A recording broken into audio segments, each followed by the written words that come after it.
UFC Fight Night, Cory Sandhagen versus Deiveson Figueiredo. I'm here to give you my full card picks and predictions on the card. There's only a 12 fight slate.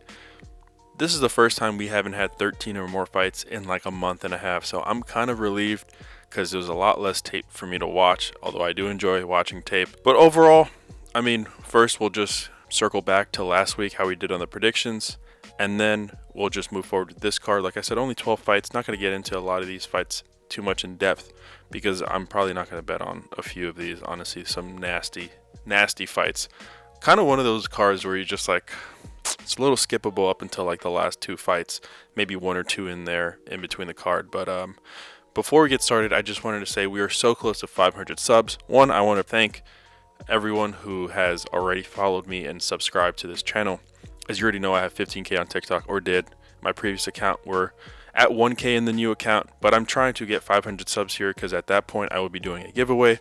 We're like 4 or 5 subs away from that, so please make sure you subscribe and you'll be entered in that giveaway. You know, I'll review everything once we get to that point. But overall, let's just quickly recap last week where we went 9-5 in the predictions. Not my best week, could have been better. We started off pretty hot, to be honest. I mean, got the Jocelyn Edwards one. Timmy Kawamba as a dog was great. Amarim sub 1-2 as a prop also. Lost Simon, won Blackshear by decision. Also Gutierrez by decision, and then Elder TKO decision. Lost Jimmy Flick as a dog.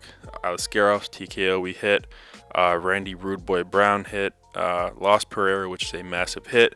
Also lost Giga, massive hit. Zhang to win, and then we lost to Praches by TKO. So in between, so annoyed by that main event because I was leaning Gary and I kind of switched up a little bit. But that's no one else to blame but myself. 9-5, like I said, could have been better. Definitely could have been worse. Overall, let's just try to crush this 12 fight card. Honestly, I want 10-2 or better. I have a few dogs in there, nothing too crazy. Like I said, some of these fights are not pretty and not fun. I mean, at all. So let's just quickly run through it from the bottom up, and then we'll get out of here. So, first fight of the night, Juliana Miller versus Ivana Petrović. Now, I thought Juliana Miller was already out of the UFC because she stinks. Petrović is an inch taller, has the 4-inch reach advantage and the 3-inch leg reach advantage. Like I said, I think Juliana Miller sucks. She's lost 2 straight. One by decision, and then she just got TKO'd by Luana Santos in her last fight about a year, almost 2 years ago. Petrović is also 1-2 in the UFC, lost her last fight by split decision. Didn't really do much. I mean, they both didn't really do much to begin with. But I do lean Petrović here. I lean her wrestling for sure. She averages 2.5 takedowns per fight on average. Juliana Miller, 0% takedown defense. Veronica Hardy took her down 4 times. Nasty work. I mean, Luana Santos didn't even have to take her down, just beat her ass for 4 minutes until she TKO'd her standing. I lean Petrović here. Not in love with the odds. Petrović is a minus 245 on FanDuel. Probably wouldn't take that. Probably going to leave this fight alone because Juliana Miller knows that this is her last fight. Honestly, maybe even win or lose, but if she puts on a performance, she might even get another contract. So she's going to be absolutely just swinging at Petrović. Is Petrović going to be able to take that? I'm not really sure. It's not like she has some crazy hands herself. That's really how to stop Juliana Miller is if you gain her respect because then she stops throwing, or you just take her down because she doesn't know how to get up. She's kind of lanky, skinny. She's not like any type of big like at all. So Petrović takes her down. She's winning the round. Let's just say it like that. She does that twice. She's winning the round, especially if it's rounds 2 and 3. I could see Juliana Miller coming out hot, maybe even winning that first round, and then it's a pick'em, and then I'll maybe take Petrović live. So overall, like I said, not in love with this fight. If she takes her down, Juliana Miller is not getting up. So give me Ivana Petrović to win by submission or decision. Next fight, we have Thomas Petersen versus Dontel Mayes. Now, Mayes is 6'6". Goddamn, he is 5 inches taller than him. Has the 7-inch reach advantage and the 4-inch leg reach advantage. Petersen is coming off of a TKO loss to Shamil Gaziev, where he actually landed a takedown, and then Gaziev still smoked him within 3 minutes. He's 2-2, or we should say 1-2 in the UFC. I'm not going to even include Contender Series. Lost to Pogues, beat Usman, lost to Gaziev. I mean, has the volume to throw against big dudes. Lost to Pogues. That's a bad loss. I'm not going to lie to you. Dontel Mays has dropped his last two. Was heel hooked in February by Walter Walker, Johnny Walker's brother. Not bad considering Walter Walker has heel hooked his last two opponents. So no love lost there. But lost his last two. But I don't hate him in this spot, honestly. He also has the hands to throw with the big guys. I mean, this is one of those fights that you're just like absolutely disgusted and should probably be a pick'em. And if it's not a pick'em, it means that you want to lean towards the dog side because there's no reason that this fight shouldn't be a pick'em. They're equally as mid at this point. Mays is definitely on the older side. He's 33. Honestly, I thought he was like 40. Peterson's 30. Peterson's in his prime, sure, but he's still mid. And honestly, I lean the dog here, which is Dontel Mays, because Dontel Mays is a plus 215 on FanDuel. I mean, he shouldn't be this high of a dog, to be honest, against someone like Thomas Petersen. They can absolutely throw. Dontel Mays overall has a 57% takedown defense. Not the best, but look at how many fights we're going down to 2017. It's not like, anyone's like taking him down more than 3 times. Sirogan and Hamdi, who's a fucking wrestler. So other than that, there's not really anyone that's been able to really take him down. And if Peterson takes him down, is he going to be able to control him? Maybe in that third round. But overall, I mean, I think if it stays standing, I lean Dontel Mays. I lean his leg kicks. I lean his reach advantage to pop that jab. Peterson's really not going to present too much damage on the feet if he doesn't have that reach advantage. You don't want to stand in the pocket really with Dontel Mays either. He's just going to throw. Not that he's going to land anything hard, but he's going to throw. So give me Dontel Mays, the dog, to win by decision. But this is a scary fight. I don't even know if I want to bet on it. But regardless, like I said, give me Dontel Mays as a dog to win by decision. Next fight, already telling you right now, red flag fight. Gaston Bolaños versus Quang Le. Now, Bolaños is an inch taller. Quang Le has a 1-inch reach advantage, and Bolaños has a half-inch leg reach advantage. Virtually similar. I mean, if we were to average it out, Bolaños, we know, throws down. He throws down. He's just so active standing. He's 2-1 in the UFC. Beat Romeus in his last fight in November. Shout out to him. Lost to Marcus McGee before that. Marcus McGee is a great fighter, so can't really shame him for that. Quang Le is 0-2 in the UFC. He's dropped 2, 1 to Chris Gutierrez by decision. Gutierrez, that's what he's known for. And Long Zhao, where he got smoked in the third round in November. Hasn't really showed if he's really UFC level, I would say. I think Bolaños is at least a little more proven. Like I said, he throws down. Obviously, McGee absolutely smoked him. But aside from that, his other two fights were wins. Outlanded him, even got taken down 3 times in his first fight. Doesn't have the best takedown defense. Quang Le does average a little under 2 takedowns a fight, so we could see him trying to get some takedowns here. He has taken down both of his opponents, both of his losses. So if Bolaños is able to get up, is he going to be able to throw as much? Is he going to be too tired trying to stuff these takedowns? These are all things that are very, very plausible. So that's why it's a red flag fight for me, because I lean Bolaños, especially if it stays standing 100%. Like I said, he throws down. He just knows how to find that target. I mean, his hooks are dirty. So it's kind of scary to even consider betting on this fight, because Bolaños is a minus 148 on FanDuel. I'm not loving this line, to be honest. Quang Le lands a takedown in the first round. He ends up winning the round. Now we're down 1 round, and Bolaños is probably going to end up being an underdog at that point, because is he going to win those last 2 rounds when he's probably tired? His arms are a lot more tired at that point as well, given Quang Le as well.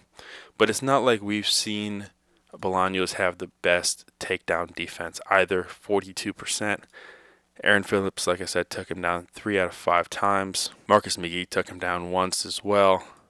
And Cortavius took him down 4 times. It just so happens that he was able to outland him, especially in the first round. 27-12, 15-3 in the next round. And that's with Cortavius having 6 minutes of a 15-minute fight in control. So it's a scary fight, but I still do lean Bolaños here. I think he can find that chin. Quang could win that first round. He gets tired. We see him slowly gas out, and then boom, we might see a TKO, third round TKO from Bolaños. So give me Gaston Bolaños to win by knockout or TKO. Next fight, Marina Rodriguez versus Gillian Robertson. And I'm telling you right now, this is a back-to-back duo, another back-to-back red flag fight for me. And I'll explain why. Marina Rodriguez is an inch taller, has the 2-inch reach advantage and the 3-inch leg reach advantage. I mean, typically that's what happens with her. She's she's pretty long, lanky, likes to stand just a little outside of range. She likes to pop that jab a lot. Not too much power coming from her side. She's more of like the touch and go, kind of like a Max Holloway. I'm not calling her Max Holloway, but you know what I mean. That style where she's just trying to hurt you, she's just trying to hit you and then move away as much as possible. She makes sounds when she hits to make it sound like it's crazy. Her coaches start yelling and shit. I used to be a big Rodriguez fan, and it just feels rough because she just doesn't know how to stuff a takedown. It's so frustrating to see. I mean, she has a 62% takedown defense. When was the last time she wasn't taken down in a fight? The last time she wasn't taken down in a fight was in 2019 against Tecia Pennington or Tecia Torres. 2019 was the last time she wasn't taken down in a fight. She's had 1, 2, 3, 4, 5, 6, 7, 8, 9, 10, 11 fights since then, and she's been taken down in every single fight. That is a problem. That is a problem because it's not like all these fights are decisions. A good amount of them, sure, but there's a few TKOs in here, all TKOs from her side, which means that at some point in that fight that she wins by TKO, she's on her ass, and that scares me against Robertson because although she only has a 39% takedown accuracy, she averages 2.68 takedowns a fight. And she has landed a takedown, shocker, in almost every fight in her UFC career except 2.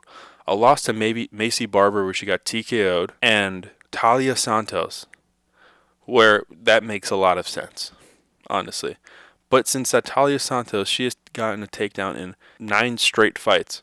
So who's to say that she can't land a takedown on Rodriguez? And if she does, it's cooked. The amount of control she has on the ground is superb. She just knows how to flow so well on the ground. She gives up some positions sometimes, but you know what? Against someone like Rodriguez, she can land that armbar nasty. She can land on top control and just smoke her for a round, just looking for something, looking for a Kimura. She can do so many things. It's honestly crazy. She needs to take it to the ground. This is an obvious. Everyone's going to tell you the same thing. Rodriguez is going to keep it standing. Robertson is going to keep it down. It's about who you think is going to be able to do that better, quicker, and for longer. And that's why I lean Robertson. Unfortunately, although I like Rodriguez, I can see Rodriguez maybe smoking her if she keeps it standing. 7 wins by TKO. A lot of output coming from her as well.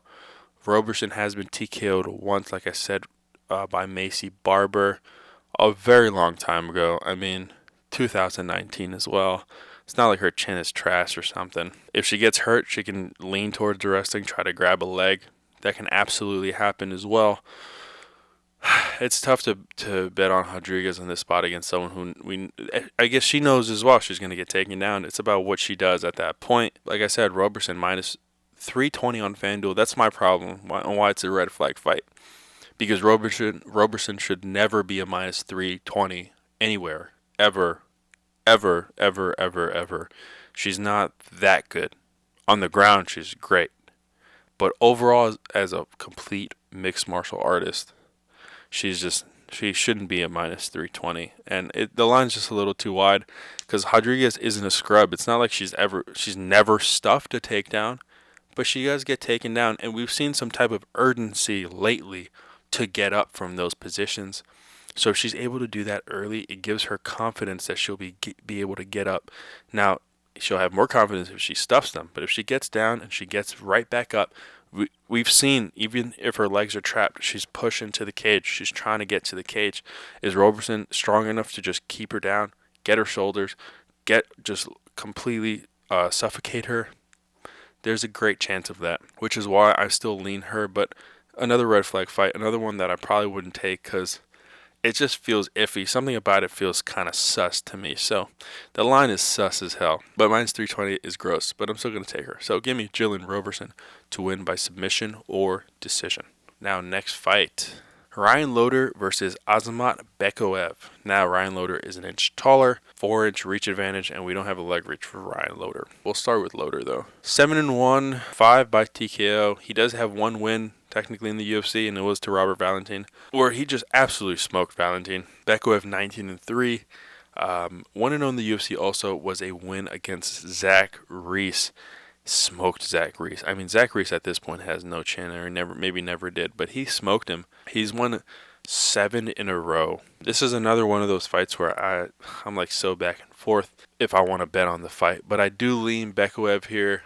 Like, there's not much in terms of UFC success from either of them, so I don't want to get into any statistics because then they're fighting scrubs. You know, he's 13-3. He fought someone who was.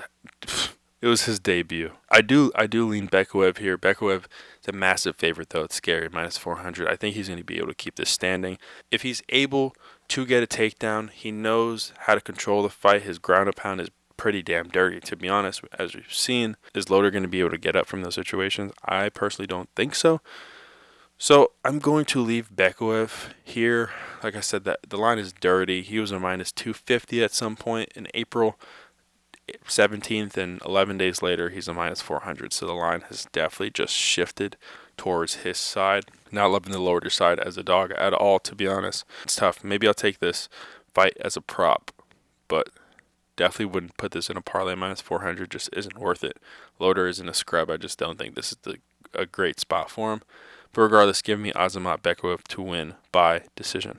And the featured prelim is Yana Santos versus Miesha Tate. They're both ranked. I don't know how. They're both the same height, but Yana Santos has a 3.5-inch reach advantage and the 2.5-inch leg reach advantage. Now, Yana Santos is 15-8, 5-5 in the UFC, just perfectly mid. Now, before her win against Chelsea Chandler, which is shocking, she dropped 3 straight. Carol Rosa, Holly Holm, and Irene Aldana. I mean, it just felt like the level of competition just kept getting worse, and she just still kept losing. You know what I mean? She beat Vieira, which is a great win, then lost to Irene Aldana, title challenger. Holly Holm, at that point in their career, not as good as Irene Aldana. She's old, but former champion. And then Carol Rosa. And then she picks up a great win against Chelsea Chandler. Now, Miesha Tate, as we know, also former champion, 38, 7-6 in the UFC. She won her last fight by rear naked choke, and before that, she lost her last 2 to Lauren Murphy, bad loss, and also Vieira. Now, this is another fight where I'm just like, fuck, I'm not going to bet on this fight. It's kind of gross. Either side you pick, first and foremost, I don't think Yana Santos is good at all. I think she stinks. I think she fucking stinks so bad. So, at this point, 2025, I'm not betting on. She was born in the 80s, and so was Miesha Tate. That's everything you need to know. I'm not betting on these two. Now, is Miesha Tate going to be able to take this to the ground? I think so. Yana Santos, there's a lot of stats to work with here, but a lot of older fights. She's only had 1 fight last year, 2 fights the year before, nothing 2022. So, not that much to go from. Miesha Tate also took a break at some point because she was just losing. And they all want to be moms, so it makes sense. Takedown defense, 42% for Yana Santos. Gross. Miesha Tate lands 2 takedowns off a fight on average. We've seen her lean towards the wrestling too, especially against her win against Avila. Is she going to be able to do that here? I think so. I think they're going to be pressuring each other on the cage a lot. It's really about who's going to be winning those positions. So I lean Miesha Tate here still. I think she's the vet. She's the proven vet, the more proven vet, I should say, with better experience. She's just better at what she does versus someone like Yana Santos. So I'm going to lean Miesha Tate here. Now, Miesha Tate is a minus 142 on FanDuel. Not the worst. Not a pick'em. She was a pick'em April 17th. April 17th was when people were locking shit in. She's now minus 142. I don't love it, but it's not terrible. I expected her to be a minus 160, 180. That would have been a little nasty. I wouldn't have even considered taking this fight. I'll see. Hopefully she drops back down to maybe a minus 135. I can take it straight for like a unit or two. But Miesha Tate minus 142. Don't hate it. Like I said, she's the more proven veteran. So give me Miesha Tate to win by decision. Next fight, the first bout of the main card. Jeremy Stephens versus Mason Jones. Now, Jeremy Stephens is coming back just for this fight because it's in his hometown. So, he is 2 inches shorter, 3 inches of reach disadvantage, and a 2.5 inch leg reach disadvantage. He has all the disadvantages on top of the fact that he is old. I understand that it is, his hometown fight. I get it, but he stinks now. This is not the field for him. He's made for BKFC, where he's 3-0, including a win against Eddie Alvarez in his last one. But in the UFC 15-18, 1-2 in the PFL, kind of nasty work here. And then we have Mason Jones, 15-2. He's 30. He's in his prime. 1-2 in the UFC a while ago, but then he went back to Cage Warriors and just put belt to ass. I mean, 4-0 in the in Cage Warriors once he lost to Klein in the UFC, and now he's coming back against Jeremy Stephens. This is a perfect spot for him to win. He needs to win this fight. If not, he'll never come back. He has to be a washed Jeremy Stephens at this point. He has all the advantages. He should be able to starch him. And just land and then just go to town. Maybe even land a takedown against Jeremy Stephens. At this point, like I said, he's older. Jeremy Stephens is going to look great for that first round, and after that, he's just going to shut down. So, minus 620 is absolutely disgusting. I will be not touching this fight. I do lean the under, though. Regardless of whatever way you want to see it, the under will probably be 1.5.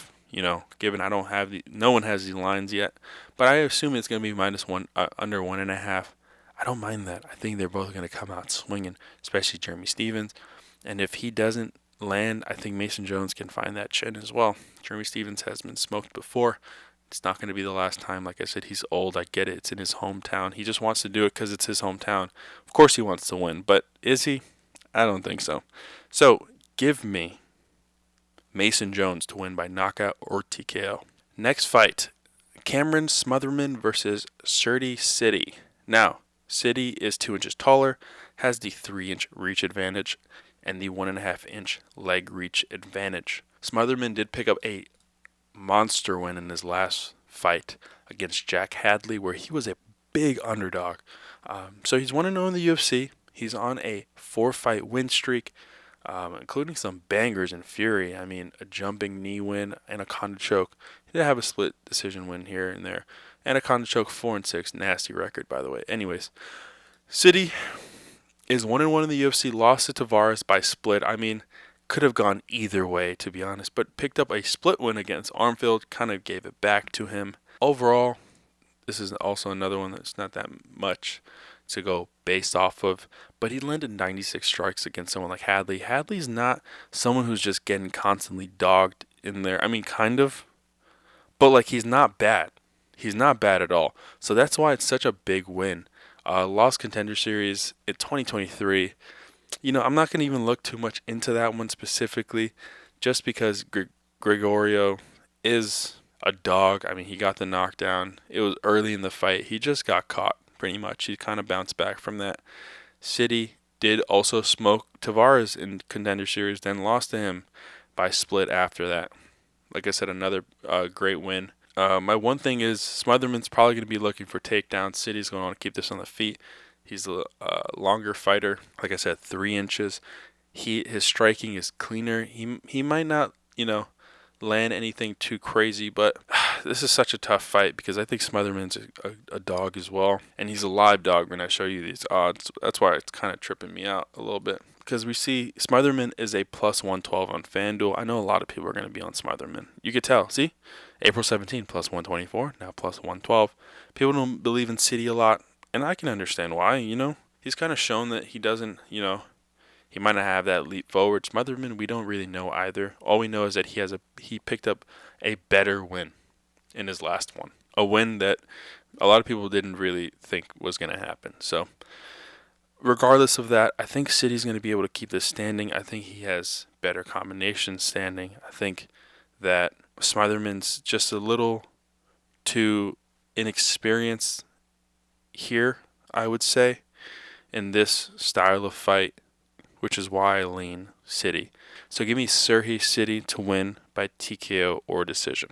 Now, next fight, and this is going to be a goddamn banger. Number 15 ranked Montel Jackson is taking on Daniel Marcos. Marcos is looking to get a ranked opponent, which he just got, to get that number finally after being 17-0. But Montel Jackson is a savage. 3 inches taller, 6.5 inch reach advantage, 1 inch leg reach advantage. This is going to be key because the good thing is it's very even because Daniel Marcos is going to be kicking the shit out of these low legs. He's going to be kicking the shit out of him. That's going to be his game plan early. The one thing is Montel Jackson going to counter against those kicks? We've seen it before. We've seen his counters. They're dirty. They're scary as hell. Just like that one against Blackshear in his last fight. 18 seconds. Just a clean 1-2. You couldn't get anything more perfect than that. Now, Daniel Marcos, 17-0, undefeated, 4-0 in the UFC. Obviously, not including the no contest. Just seems like he's getting better. It just seems like he's just getting better, and they've kind of taken his time with him, which I really do appreciate because his striking is so clean. In the pocket, he knows how to dig, just dig to the body, find those uppercuts. In the clinch, he's trying to find those elbows. Everything is so clean from him. Montel Jackson has way more power than him, but I think Daniel Marcos has a little bit more finesse. That's why this fight is fucked to me. Because I like Montel Jackson. Listen, averages 3.4 takedowns a fight, 71% takedown accuracy, 5-fight winning streak, undeniable. He's won 8 of his last 9. That's undeniable. Daniel Marcos, like I said, I guess not including Contender Series, 4-0. Just lands 6 strikes per minute. That's insane too. 88% takedown defense. That's massive. That's going to be massive against Montel Jackson. This is such a tough fight. But Daniel Marcos is an underdog here. Undefeated Daniel Marcos is a plus 164, and the line keeps going up. He was a plus 136, 186, now 164. The odds just keep going up. And I'm not going to lie, I got to take Daniel Marcos in this spot. I got to. There's no reason he should be a plus 164 here. I got to. I just absolutely have to. So I don't know why he's a dog. I get Montel Jackson is great. He's a great fighter, but we just don't see him too much also, and it kind of bothers me. So give me Daniel Marcos to win by decision. Big dog, plus 164, plus 170 on DraftKings. That's probably where I'll take it. But he's an underdog. I love it in this spot. I love it. Give me Daniel Marcos to win by decision. Next fight. Santiago Ponzinibbio versus Daniel Rodriguez. Another one. I'm gonna quickly explain my reason, and then I'm just gonna move away from this fight. Okay, D-Rod is an inch taller, an inch in reach, and a half inch in leg reach advantages. He's 18-5, 8-4 in the UFC. Picked up his split against Morono, but before that he dropped 3 straight. Gaston, Gary, and Magny. Good opponents. Ponzi.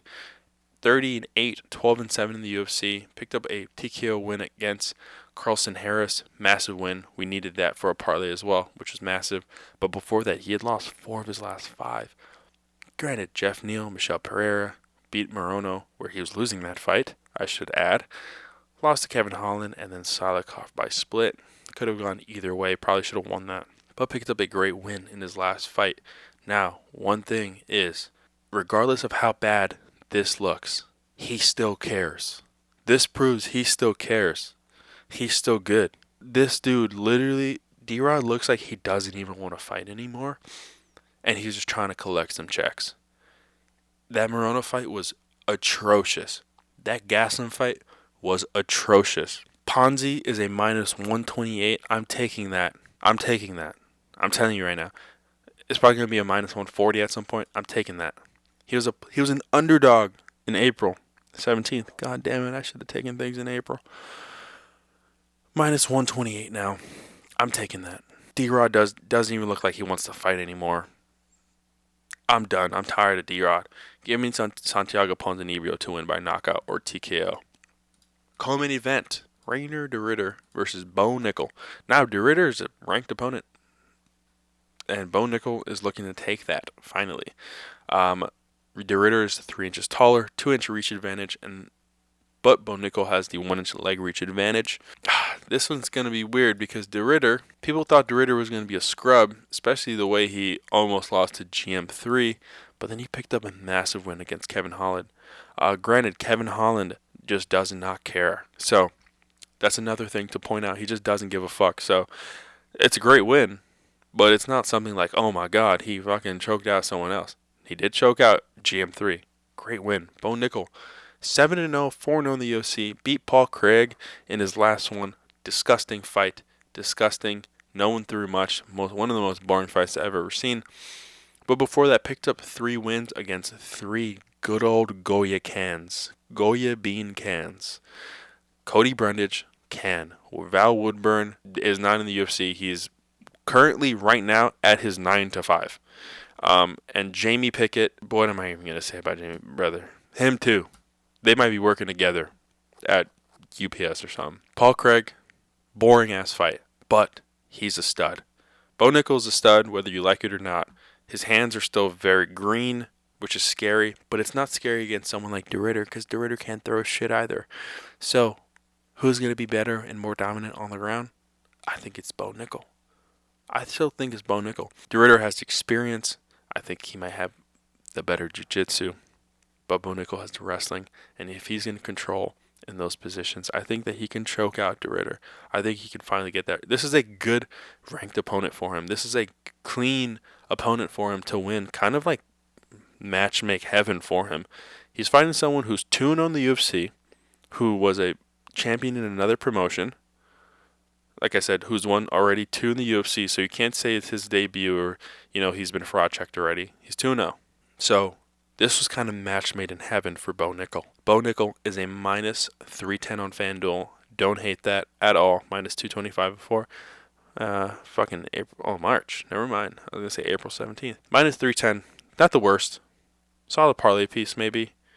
But I'm looking at props. If I were to take a prop, it'd probably be Bo Nickal to win by sub rounds 2 or 3. Just because I feel like de Ridder might be able to, do a little something in that first round, keep it standing, and then Bo Nickal just goes full Hulk and just takes him down, or full Kurt Angle and just take him down and choke him out. So give me Bo Nickal to win by submission.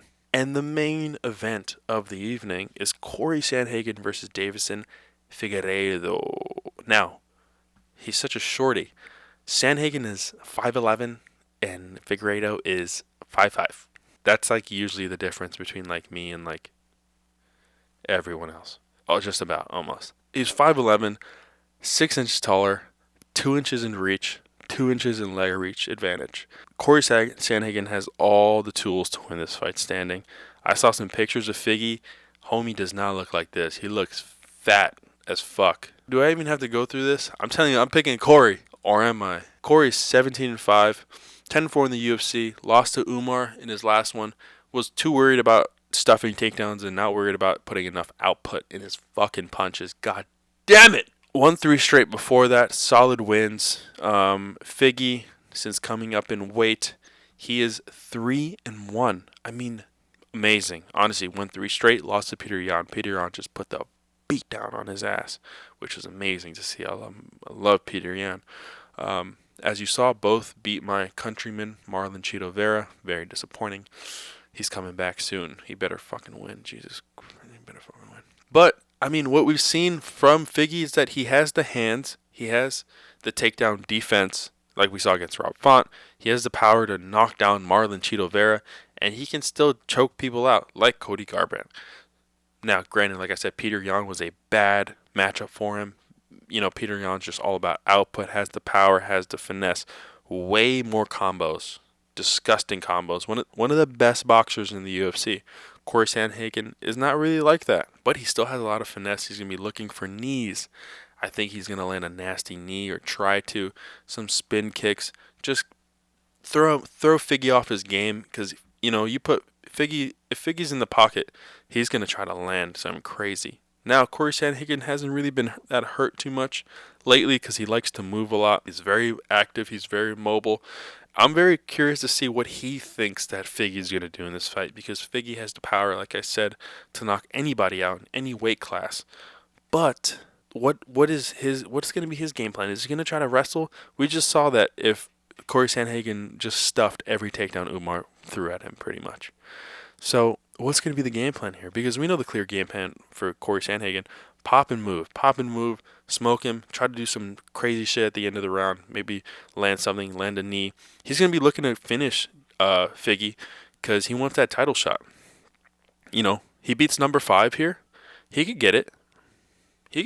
He's won 3 straight before that, losses to Peter Yan. I mean, you can't be mad at these losses. TJ, which he probably should have won that. Peter Yan beat him. Won 3 straight against Song Yadong, great win. Cheeto, great win. Rafron, great win. Lost to Umar. Probably needs this and one more maybe. When you look at the odds, though, Cory's a minus 520. That is so disgusting. I'm sorry. That's so nasty. I thought it was going to be like a minus 200. But minus 520 is crazy. Like, I can't comfortably put that in anything, which makes me feel like I can't bet on anything in this fight. I hate when main events are this lopsided, because it makes me feel like I can't bet on shit in this fight. But regardless of all of that, I still do like Cory to win. I think that he's going to be able to just level out any type of offense Figgy presents to him. Now, does he finish him? Probably not. But I think he'll be able to land a nice, clean 5-round decision and just put himself on the map. Now, if he finishes him, that would be amazing. That would be great. But if he doesn't, I think he's just going to put on a masterclass against him. So, give me Cory Sandhagen to win by decision. And that concludes UFC Des Moines, Cory Sandhagen versus Deiveson Figueiredo. Like I said, 12-fight card. You know, not the best card out there, but there's some spots that I like, some dogs that I like for sure that I'm going to be attacking and leaning. If you want all these predictions that you're seeing now earlier, as well as all my bets that I put out here earlier and some Discord exclusives for the UFC, some MLB, some NBA, some tennis, literally everything, not only for me, but to my other moderators, please join the Discord. The link is in the YouTube bio. It's thewap.com/Izzy'sDGen9. As always, like I said, please like, share, sub to this channel. Once I get 500, I will be doing a giveaway. So please do that. Follow me on TikTok, the new account, Izzy'sDGen9new. Instagram as well, where I post baseball autos. I'm trying to post everywhere possible, but this is the main place you find my full card predictions. So make sure you sub, like, and I will see you guys later this week with some bets. Let's keep cashing.